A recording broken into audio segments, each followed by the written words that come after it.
सुनो इस्लाम किस तरह की खिलाफत चाहता है। अमीरुल मोमिनीन खलीफतुल मुस्लिमीन हजरत उमर फारूक। सुनो हुकूमत किसको कहते हैं। हजरत उमर गुजर रहे, फजर की नमाज के बाद 2 गलियां रह गई हैं, आज पूरा नहीं हो सका आपका दौरा, जो रात को नकाब पहन के 2 गलियां रह गई तो नकाब ओढ़ के ही फजर के बाद निकल गए। एक छप्पर है छोटा सा, एक कुटिया है, झोंपड़ी, बूढ़ी अम्मा बैठी है। उमर फारूक गुजरने लगे, बूढ़ी को परेशान देखा, अम्मा जी इजाजत हो तो अंदर आ जाऊं। बूढ़ी कहने लगी चल दौड़ जा, अपना काम कर, क्यों इजाजत दूं। तेरी मेहरबानी अम्मा, आने दो। क्या दौड़ जा, तेरी मेहरबानी अम्मा, गुजारिश है, चलो आ जाओ। हज़रत उमर फारूक फरमाया करते थे मैंने उस औरत से आईन सीखा है, आईन, मैंने उससे कानून सीखा है, उस बुरी औरत से।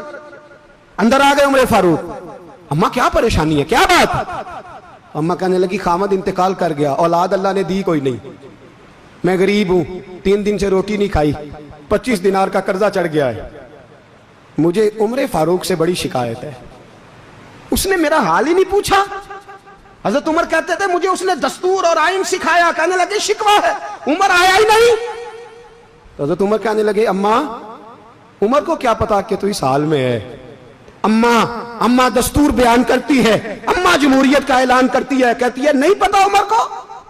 तो उमर से कहो छोड़ दे हुकूमत, उसके हवाले करे जो खबर रख सकता है, ना इधर उधर की तू बात कर। ये बता के काफिला क्यों लुटा, मुझे रहजनों से गरज नहीं, तेरी रहबरी का सवाल है।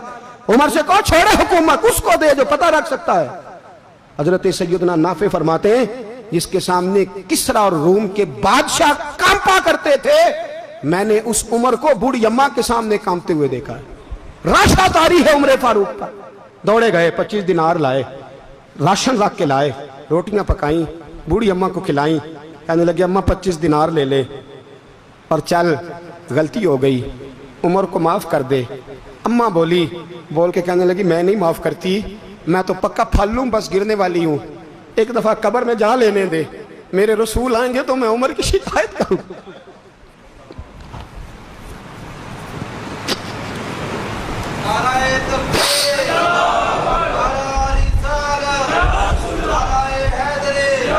फरमाया मैं शिकायत करूंगी महबूब पाक से और अर्ज करूंगी हुजूर इसे पूछ। इसको निगरान बनाया गया, इसने मुझ बेवा और लवारस की खबर ही नहीं ली। यह है आईन इस्लाम, यह है दस्तूर मुस्तफा करीम सल्लल्लाहु अलैहि वसल्लम। यहां कितने गरीब भूखे सोते हैं, कितनों के बच्चे रोज अगवा होते हैं, कितनी मुसीबतें। गवर्नमेंट कहती है कुछ भी नहीं, कुछ भी नहीं, कुछ भी नहीं, अफवाह ही है, अफवाह ही है। अफवाह है तो उसका इलाज क्यों नहीं होता। आप मैदान में सरेआम आके उसका ऐलान क्यों नहीं करते। जागिए और सुनिए मेरी बात। हजरत सैयदना फारूक आजम ने 25 दिनार दिए, फिर उस अम्मा को खाना दिया।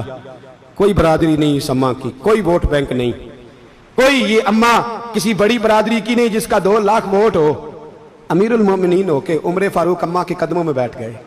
कहने लगे अम्मा उमर कमजोर है, हुजूर का सामना नहीं कर सकता, तेरी मेहरबानी नबी पाक के सामने शिकायत ना करना। अम्मा कहने लगी चल मैं तेरी खातर माफ कर देती, जा तू मुझे किसी अच्छी माँ का बेटा लगता है, जा तेरी खातर। कहने लगे चल फिर मुझे लिख के दे।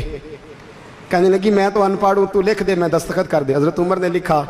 एक बूढ़ी अम्मा को शिकायत थी खत्ताब के बेटे उमर से, और फिर वो माफ हो गई। अम्मा कहती है मैंने अल्लाह की रिदा के लिए माफ, ये दस्तखत कर दो। अम्मा के आगे किया तो हजरत अली आ गए, हजरत अब्दुल्ला इब्ने मसूद आ गए। कहने लगे उमर यहाँ फिर रहे हो, मैं सारे मदीने में ढूंढ रहा था। अम्मा उठ के खड़ी हो गई, हाय मैं मर गई, ये उमर था, ये मैंने क्या किया।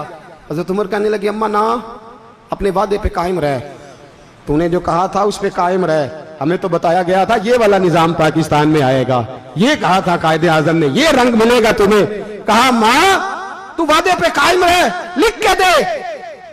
लिखा, अम्मा ने साइन किए। फिर हजरत अली से कहने लगे बतौर गवाह आप भी साइन कर दो। फिर अब्दुल्ला इब्ने मसूद से कहने लगे आप भी साइन कर दो। साइन हो गए तो जनाब उमर ने रुका लपेटा। हजरत अली को कहने लगे अली तू मेरा दोस्त है, मेरी सुबहों और शामों से वाकिफ है, अली तू मेरा राजदार है यार, मुझे यकीन है कि मैं तुझसे पहले मर जाऊंगा, जब उमर का इंतकाल हो जाए तो ये रुका मेरे कफन में रख देना, ये रखना मेरे कफन में। अली कहने लगे फिर क्या होगा। पर मैं जब नबी पाक मेरी कब्र में आके पूछेंगे ना बता तू हुक्मरान था क्या करके आया है, तो फरमाया मैं रुक्का निकाल के अर्ज करूंगा सोने एक अम्मा नाराज थी मैं उसे भी राजी करके आया। हुजूर मैं राजी करके आऊँ, ये या रसूलल्लाह मैं